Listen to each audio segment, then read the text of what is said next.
Magpaluko. Alam mo, Parliament, ang ambisyon niyan, karamihan galing kay Lisa Marcos pati kay Romualdez.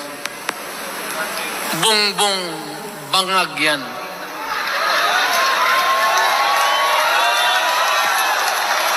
That's why sinasabi ko na sa inyo ngayon, si Bongbong Marcos bangag noon, ngayong presidente na bangag natin ang presidente.